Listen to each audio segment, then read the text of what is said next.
पूर्व आईएसआई प्रमुख असद दुर्रानी अपने किताब द स्पाई क्रॉनिकल्स में किस्से का जिक्र करते हैं। साल 2001 की बात है।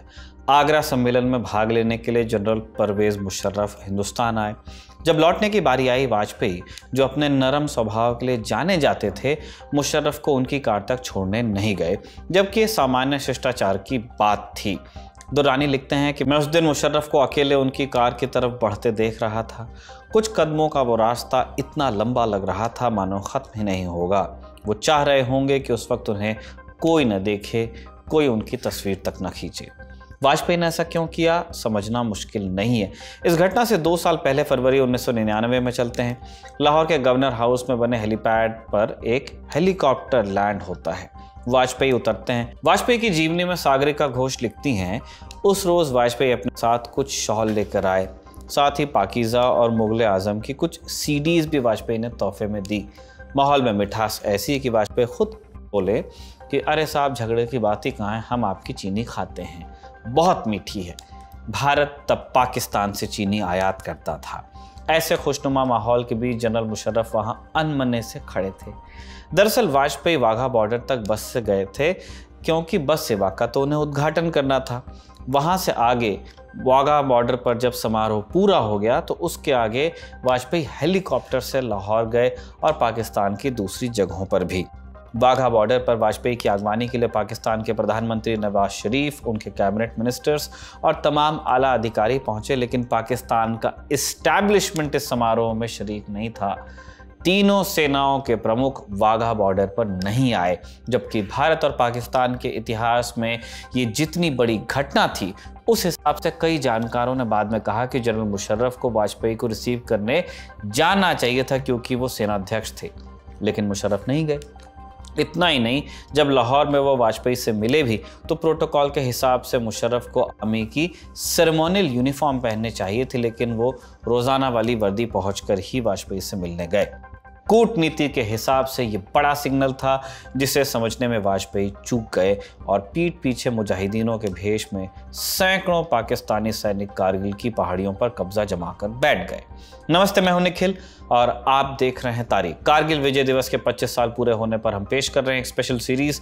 5 अंकों में आपको सुनाएंगे कारगिल की पूरी कहानी। पिछले अंक में हमने जाना कि पाकिस्तान ने कारगिल में घुसपैठ का प्लान कैसे तैयार किया। इस अंक में हम जानेंगे कि युद्ध की शुरुआत में क्यों जवाबी ऑपरेशन लगभग असंभव लग रहा था। भारतीय सेना के ऑफिसर्स पाकिस्तान के चंगुल में कैसे फंसे, उनके साथ कैसा सलूक हुआ और कैसे एक ऑफिसर पाकिस्तान से जिंदा लौटने में कामयाब भी रहा। शुरुआत करते हैं ये जानने से कि घुसपैठ का पता कैसे चला। 3 मई 1999 लेह का बटालिक सेक्टर गारकोन के रहने वाले ताशी नामग्याल उस रोज अपना याक खोज रहे थे, जो चढ़ते चढ़ते पहाड़ों में जरा दूर निकल गया। ताशी और उनके साथियों के पास बाइनोकुलर्स थे। याक खोजते खोजते उन्हें एक अजीब चीज दिखाई दी। साल 2019 में इंडिया टुडे से बात करते हुए ताशी बताते हैं, ऊंची पहाड़ियों पर बर्फ के बीच मैंने पठानी सूट पहने कुछ लोगों को देखा। वो वहां खुदाई कर बंकर बना रहे थे। उनके पास हथियार थे। कितने थे ये तो मुझे नहीं पता, लेकिन एक बात पक्का थी कि सभी लाइन ऑफ कंट्रोल की दूसरी तरफ से आए थे। पाकिस्तान के कर्नल अशफाक हुसैन अपनी किताब witness to blunder Kargil story unfolds में बताते हैं कि पाकिस्तानी फौज ने भी चरवाहों को देख लिया था। उनके बीच चर्चा भी हुई कि क्या इन्हें बंदी बना लिया जाए, लेकिन फिर यह विचार त्याग दिया गया, क्योंकि उन्हें लगा कि अगर चरवाहों को बंदी बनाया गया तो उन्हें अपने हिस्से का राशन भी देना पड़ेगा।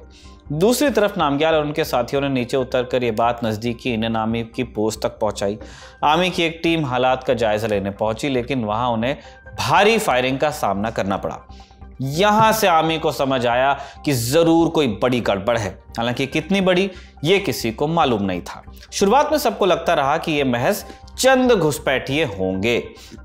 हरिंदर बवेजा अपनी किताब कारगिल की अनकही कहानी में बताती हैं, मई के शुरुआती हफ्तों में 8 सिख और 12 Jammu Kashmir light infantry JAK LI को कारगिल बुलाया गया। ये दोनों इन्फेंट्री यूनिट्स कश्मीर घाटी में काउंटर इंसर्जेंसी ऑपरेशंस के लिए तैनात थीं, लेकिन अचानक उन्हें कारगिल बुलाया गया। उन्हें बस इतना बताया गया कि कुछ चूहे घुसाए हैं, कुछ घुसपैठ हुई है। आर्मी के अलावा पॉलिटिकल लीडरशिप को भी मामले की संजीदगी का अंदाजा नहीं था। साल 2019 में बीबीसी से बातचीत करते हुए पूर्व विदेश मंत्री जसवंत सिंह के बेटे मानवेंद्र सिंह ने बताया कि उनके एक दोस्त सेना मुख्यालय में काम करते थे। उन्होंने मानवेंद्र से मुलाकात कर बताया कि पूरी एक पलटन को हेलीकॉप्टर में भेजा गया है, जिसका मतलब सीमा पर बड़ी गड़बड़ हुई है। पलटन को हेलीकॉप्टर में भेजने का मतलब है बहुत सारे हेलीकॉप्टर्स लगे होंगे या बहुत सारी सॉर्टीज करनी पड़ी होंगी। एक बटालियन बहुत बड़ी होती है। मानवेंद्र बताते हैं कि उन्होंने अगली सुबह अपने पिता जसवंत सिंह को यह बताया कि ऐसा हो रहा है, वहां पलटन की पलटन हेलीकॉप्टर से जा रही है। जसवंत सिंह ने रक्षा मंत्री जॉर्ज फर्नांडिस को यह बात बताई और फर्नांडिस, जो कि अगले रोज रूस जाने वाले थे, उन्होंने अपनी यात्रा कैंसिल की। इतना ही नहीं, जब कारगिल में घुसपैठ का पता लगा तब army chief general Ved Prakash Malik भी पोलैंड की यात्रा पर थे। खबर मिलते ही वो वापस लौटे और जवाबी कार्रवाई की तैयारी शुरू हुई। Neither a hawk nor a dove नाम की किताब में पाकिस्तान के पूर्व विदेश मंत्री खुर्शीद महमूद एक किस्से का जिक्र करते हैं। खुर्शीद के अनुसार घुसपैठ का खुलासा होने पर वाजपेयी ने सीधा नवाज शरीफ को फोन किया। लाहौर में गले लगने के बाद नवाज ने अटल की पीठ में सीधा खंजर मारा था, इसलिए उन्होंने नवाज को खूब खरी खोटी सुनाई। दूसरी तरफ नवाज कहते रहे कि मुझे इस बारे में कुछ खबर नहीं है। इस बीच वाजपेयी ने नवाज से कहा कि वो उनकी बात एक और शख्स से करवाना चाहते हैं। नवाज ने इसके बाद फ़ोन पर किसी और की आवाज़ सुनी और कहा गया उधर से, हमें आपसे ऐसी उम्मीद नहीं थी। जब भी भारत पाक के बीच तनाव बढ़ता है, भारत में मुसलमानों का घर से निकलना दूभर हो जाता है। यह आवाज़ और किसी की नहीं, मशहूर अभिनेता दिलीप कुमार की थी। नवाज से कुछ जवाब देते बना नहीं, बात उनके हाथ से कब की निकल चुकी थी। तो पाकिस्तान ने युद्ध शुरू कर दिया था और अब कारगिल में जवाब देने की बारी हिंदुस्तान की थी। कारगिल युद्ध को हम मुख्यतः दो सेक्टर्स में हुआ मान सकते हैं, कारगिल सेक्टर और बटालिक सेक्टर। कारगिल सेक्टर में द्रास और मशको घाटी आती है, मशको वैली, ये कारगिल के साउथ वेस्ट में पड़ते हैं। वहीं बटालिक कारगिल के नॉर्थ ईस्ट में पड़ता है रफली। द्रास में तोलोलिंग की पहाड़ियां इंडियन आर्मी के लिए सबसे बड़ी चुनौती पेश कर रही थी।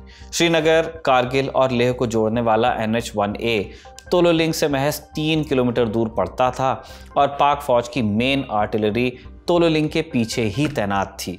यहां से ये लोग NH-1A पर शेलिंग करते जा रहे थे एक्यूरेसी के साथ। हरिंदर बबेजा अपनी किताब कारगिल की अनकही कहानी में बताती हैं कि एक भारतीय फौज का काफिला जब कारगिल की तरफ जा रहा था, एक कर्नल ने उन्हें हाथ देकर के रोका। हरिंदर बबेजा आगे लिखती हैं इस घटना के बारे में कि उसने अपना सर कमांडिंग ऑफिसर की गाड़ी में घुसाया और जोर से चिल्लाया कि आप आगे मत जाइए, सब मारे जाओगे। NH-1A पर लगातार बमबारी हो रही थी। NH-1 हाथ से गया मतलब श्रीनगर और लेह का कनेक्शन खत्म। कुल जमा मतलब है कि सियाचिन हाथ से गया, क्योंकि आप ट्रूप्स को सप्लाई नहीं कर पाओगे और कारगिल वॉर में ये सब स्टेक पर था। कुछ यही हाल बटालिक सेक्टर का भी था। आर्मी की भाषा में कहा जाता है कि माउंटेन्स ईट ट्रूप्स, यानी पहाड़ फौज को खा जाते हैं। आमने सामने वाली लड़ाई में भी अगर हमला करना हो तो एक सैनिक के मुकाबले आपके पास 3 सैनिक होने चाहिए। पहाड़ की ऊंचाई पर खड़ा एक सैनिक 9 के बराबर हो जाता है। वहीं कारगिल में ये रेशियो लगभग 1:27 था। एक पाकिस्तानी फौजी अगर खड़ा है तो उसे एंगेज करने के लिए हमें 27 सैनिकों की ज़रूरत थी, क्योंकि परिस्थिति ऐसी थी, लगभग असंभव लगती थी लड़ाई। और इसी कारण मई के महीने में भारतीय फौज ने जितनी बार जवाबी कार्रवाई की कोशिश की, उन्हें बहुत नुकसान उठाना पड़ा। रचना रावत बिष्ट अपनी किताब Kargil untold stories from the war में कैप्टन सौरभ कालिया की कहानी बताती है। नौकरी लगने के बाद अपनी मां को ब्लैंक चेक देने वाले कैप्टन कालिया अपनी पहली सैलरी मिलने से पहले ही वीरगति को प्राप्त हुए। 14 मई की तारीख कैप्टन कालिया और उनके साथी द्रास के पास काकसर में पेट्रोलिंग के लिए निकले। उन्हें बजरंग पोस्ट तक जाना था, जिसे सर्दियों में खाली कर दिया जाता था। कैप्टन कालिया जैसे ही वहां पहुंचे, वहां कब्जा किए पाकिस्तानी सैनिकों ने गोलीबारी शुरू कर दी। कैप्टन कालिया और उनके 5 साथियों को बंदी बना लिया गया। रचना रावत अपनी किताब में लिखती हैं कि 15 मई से लेकर 7 जून तक कैप्टन कालिया और उनके साथियों को कैद में रखा गया। बाद में उनकी डेड बॉडी वापस आई। पोस्टमार्टम से पता चला कि उनके साथ बेहद क्रूर बर्ताव हुआ। कैप्टन कालिया के जिस्म पर सिगरेट के दाग थे। तमाम तरीकों से उन्हें टॉर्चर किया गया, आंखें फोड़ दी गईं और अंत में सर में गोली मार दी गई। 9 जून को उनका पार्थिव शरीर हिंदुस्तान को सौंपा गया। कैप्टन कालिया के साथ पाकिस्तान ने जो सलूक किया वो जेनेवा कन्वेंशन की सारी शर्तों का सरासर उल्लंघन था। इसके बरक्स 1971 युद्ध को आप याद कीजिए। 1971 में फील्ड मार्शल सैम मानेकशॉ पाक युद्धबंदियों को देखने हॉस्पिटल जाते थे। भारत ने पाकिस्तान के युद्धबंदियों के साथ ऐसा सलूक किया था कि जब मानेकशॉ पाकिस्तान गए, वहां एक पाकिस्तानी सैनिक का रिश्तेदार उनके कदमों में गिर पड़ा था। बाद में सारे युद्धबंदी सही सलामत पाकिस्तान को लौटाए गए थे। कैप्टन कालिया के केस में उनका परिवार आज भी इस केस को United Nations human rights council और इंटरनेशनल कोर्ट ऑफ जस्टिस तक ले जाने की कोशिश में लगा है ताकि कैप्टन कालिया को न्याय मिल सके।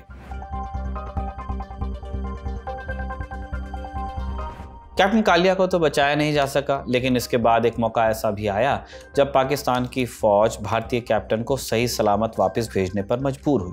ये कहानी है ऑपरेशन सफेद सागर की, जो कारगिल में इंडियन एयरफोर्स का ऑपरेशन था। इसके तहत भारतीय वायुसेना को ऊंची चोटियों पर जाकर पाकिस्तानी एम्यूनिशन डंप्स और बंकर्स को निशाना बनाना था। स्क्वाड्रन नंबर 9 को जिम्मेदारी दी गई कि वो बटालिक सेक्टर में 17,000 फीट की ऊंचाई पर ऑपरेशन को अंजाम दे। इस मिशन की जिम्मेदारी दी गई स्क्वाड्रन लीडर अजय आहूजा को। 27 मई 1999 का दिन था। स्क्वाड्रन लीडर अजय आहूजा ने MiG-21 विमान संख्या C-1539 से उड़ान भरी। उनके बगल में थे 26 साल के फ्लाइट लेफ्टिनेंट कंबपति नचिकेता। उनके बगल में यानी कि उनके साथ फॉर्मेशन में उड़ रहे थे नचिकेता, जो कि MiG-27 उड़ा रहे थे। 3 विमान के स्क्वाड्रन ने हाइना फॉर्मेशन में उड़ान भरना शुरू किया। सुबह के करीब 11 बजे थे। स्क्वाड्रन दुश्मन पर मौत बरसा रहा था, लेकिन तभी एक गड़बड़ हो गई। फ्लाइट लेफ्टिनेंट नचिकेता के विमान के इंजन में गड़बड़ी आनी शुरू हो गई। स्पीड तेजी से गिरने लगी और कुछ ही सेकंड के भीतर नचिकेता के विमान की गति 450 किलोमीटर प्रति घंटे पर आ गई। बहुत कम है ये खतरे की घंटी थी। उन्होंने अपने स्क्वाड्रन लीडर को जानकारी दी और विमान से वो इजेक्ट कर गए। स्क्वाड्रन लीडर अजय आहूजा के पास अब 2 रास्ते थे। पहला कि वो सुरक्षित एयरबेस की तरफ लौट जाएं और वहां से हेल्प लेके आएं, और दूसरा कि वो नचिकेता के पीछे जाएं ताकि उनको सही स्पॉट कर सकें कि कहां पे नचिकेता है, वो इन्फॉर्मेशन रिले कर सकें और उसके बाद नचिकेता को रेस्क्यू करने के लिए ऑपरेशन चलाया जा सके। लेकिन इसमें एक बहुत बड़ा रिस्क था कि आहूजा हिट हो जाते। इसके बावजूद आहूजा ने दूसरा रास्ता चुना। वो नचिकेता के पीछे गए ताकि उनकी ठीक लोकेशन मिल सके, लेकिन इस चक्कर में वो LOC के काफ़ी नज़दीक पहुंच गए और पाकिस्तानी फ़ौज ने ज़मीन से हवा में मार करने वाली मिसाइल अंजा मार्क 1 से उनके विमान पर हमला किया। ये मिसाइल स्क्वाड्रन लीडर आहूजा पिछले हिस्से से टकराई उनके एयरक्राफ्ट के और प्लेन में विस्फोट हो गया। भारतीय एयरबेस में उनके मुँह से सुने गए आखिरी शब्द थे, हर्क्यूलिस, मेरे प्लेन से कुछ चीज़ टकराई है, इससे इनकार नहीं किया जा सकता कि ये एक मिसाइल है, मैं प्लेन से इजेक्ट कर रहा हूँ। स्क्वाड्रन लीडर अजय आहूजा हिंदुस्तानी क्षेत्र में उतरे थे, जिंदा उतरे थे, लेकिन पाकिस्तानी सैनिकों ने उन्हें पकड़ लिया और कैप्टन कालिया की तरह ही यातना देकर उनकी हत्या कर दी गई। श्रीनगर बेस हॉस्पिटल में हुए पोस्टमार्टम में साफ हुआ कि उन्हें पॉइंट ब्लैंक रेंज से गोली मारी गई थी। दूसरी तरफ नचिकेता ठीक दुश्मन के इलाके में उतरे। उन्होंने दूर से एक बिंदु को आग के गोले में बदलते हुए देखा। ये स्क्वाड्रन लीडर अजय आहूजा का विमान था। इसके बाद उन्होंने फायरिंग की आवाज़ सुनी। अब वो पाकिस्तानी सैनिकों से घिर गए थे। उनके पास हथियार के नाम पर एक पिस्टल थी जो 25 गज के दायरे से आगे बेअसर थी। उन्होंने अपनी तरफ आ रहे 5-6 सैनिकों पर गोलियां चलानी शुरू कर दी। पाकिस्तानी सैनिकों के पास AK-56 असॉल्ट राइफल्स थी। वो भी नचिकेता की तरफ गोली चला रहे थे, लेकिन उनका इरादा नचिकेता को जिंदा पकड़ने का था ताकि इंफॉर्मेशन निकाल सकें। अपने पिस्टल की एक मैगजीन खाली करने के बाद वो उसे फिर से लोड कर रहे थे कि उन्हें पकड़ लिया गया। पाकिस्तानी सैनिक उन्हें अपने ठिकाने पर ले आए और मारना शुरू किया। पाकिस्तानी सैनिक नचिकेता से पूछताछ के नाम पर उन्हें टॉर्चर कर रहे थे कि इसी बीच पाकिस्तानी एयरफोर्स के डायरेक्टर ऑफ ऑपरेशंस कैसर तुफैल वहां आए। तुफैल नचिकेता को अपने साथ ले गए। बाद में मीडिया को दिए इंटरव्यू में तुफैल ने बताया कि हम दोनों में बहुत कुछ कॉमन था। ये जानकर मुझे बहुत गज़ब लगा कि मैंने जब नचिकेता से पूछा कि वो मिशन से पहले क्या कर रहे थे, तो नचिकेता ने बताया कि अपनी बहन की शादी के चलते छुट्टी पर थे और इधर पाकिस्तान में मेरी बहन की भी शादी थी। हम दोनों की मुलाकात बड़ी यादगार रही। इधर हिंदुस्तान के प्लेन क्रैश की खबरें इंटरनेशनल मीडिया में आ चुकी थी, क्योंकि एक फाइटर जेट क्रैश किया था और एक पायलट को POW बना लिया गया था। पाकिस्तान पर नचिकेता को लौटाने का दबाव बढ़ने लगा। आखिरकार 7 दिन दुश्मन की कैद में रहने के बाद नचिकेता आज़ाद हुए। तारीख थी 4 जून 1999। पाकिस्तान ने उन्हें international committee of the red cross को सौंपा और बाज़रिए रेड क्रॉस वो वाघा बॉर्डर से हिंदुस्तान आए। फ्लाइट लेफ्टिनेंट नचिकेता को युद्ध में बहादुरी दिखाने के लिए वायुसेना मेडल से नवाजा गया।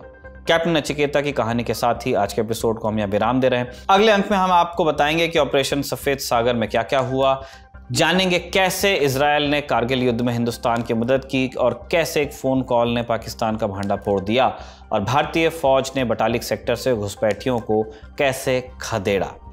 तारीख के आज के एपिसोड में इतना ही। इसे कमल ने लिखा और आलोक ने इसे रिकॉर्ड किया। आप देखते रहिए दी लल्लन टॉक। जय हिंद।